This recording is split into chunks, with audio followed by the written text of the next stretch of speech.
জোহরের আগ মুহূর্তের সময়। আমি আবারও বলছি কিভাবে আমলটা করবেন, আমি খুব সুন্দরভাবে আপনাদেরকে বুঝাই দিচ্ছি, জাস্ট আমার দিকে একটু অ্যাটাচমেন্ট বাড়ান। জোহরের আগ মুহূর্তে, যখন জোহরের আগ মুহূর্তে হাদিসে এসেছে জোহরের আগ মুহূর্ত, এটা হচ্ছে কি দোয়া কবুলের সময়। ক্বাবলা জোহর, জোহরের আগ মুহূর্ত একবারে জোহর নিকটবর্তী সময়, ওই সময়টা হচ্ছে দোয়া কবুলের সময়। ওই সময় আল্লাহ তাআলার এই খাস নামটি 7 বার পড়বেন ইনশাআল্লাহুল আজিজ। আল্লাহ তাআলা আপনার মনের সব নেক আশাগুলো পূরণ করে দিবে।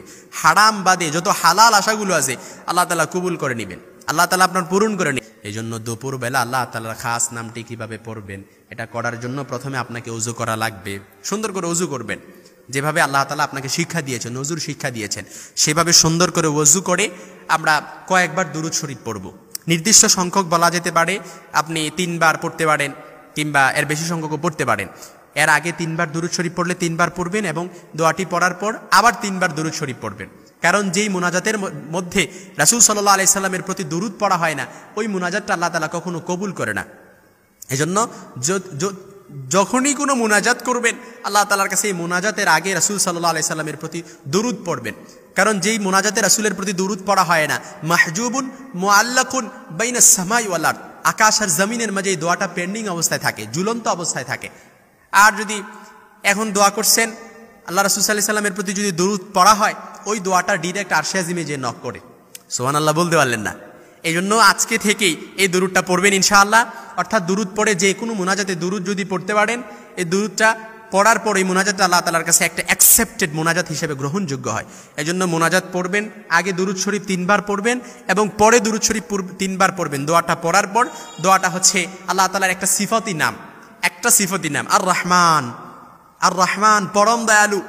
আপনি আল্লাহ তাআলার কাছে বলতেছেন আর রহমান, 7 বার যখন দোয়া কবুলের সময় বলবেন আল্লাহ আপনি পরম দয়ালু, আপনি পরম দয়ালু আল্লাহ, আপনি ছাড়া আমি আর কারো কাছে মাথা ঠোকাই না, আপনি ছাড়া আমি আর কারো প্রতি মুখাপেক্ষী নয়, দুনিয়ার সবার প্রতি আশা ছেড়ে দিয়েছেন, সবার কাছ থেকে সহযোগিতা পাওয়ার আশা ছেড়ে দিয়েছেন।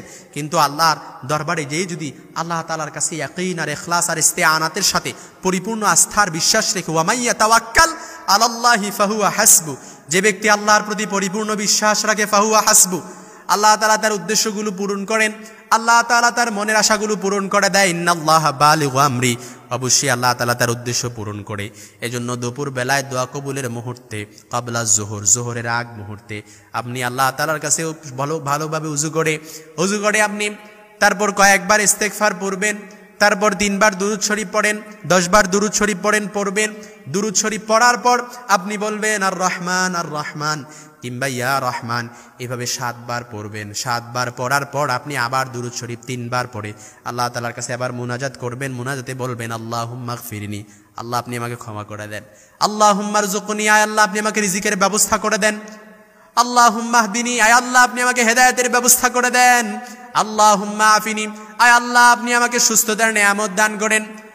এমনিভাবে যখনই আল্লাহ তাআলার কাছে বললেন, আরবিতে না পারলে বাংলায় বলেন, আল্লাহ আপনি আমার রিজিকের ব্যবস্থা করে দেন, ব্যবস্থা হয়ে যাবে। আল্লাহ মনের আশা পূরণ করে দেন, মনের আশা পূরণ হয়ে যাবে। আল্লাহর কাছে বললেন আল্লাহ ঝামেলায় আছি, মামলা মোকদ্দমায় জড়িয়ে আছি, আল্লাহ আপনি আমাকে পরিত্রাণ দেন, আল্লাহ তাআলা পরিত্রাণ দিবে। এইভাবে যত চাওয়া আছে সব চাওয়াগুলো যদি আল্লাহ তাআলার কাছে এই সিফাতি নামটা ধরে জোহরের আগ মুহূর্তে বলতে পারেন, সাথে সাথে আল্লাহ তাআলা আপনার দোয়াটা কবুল করে নিবে।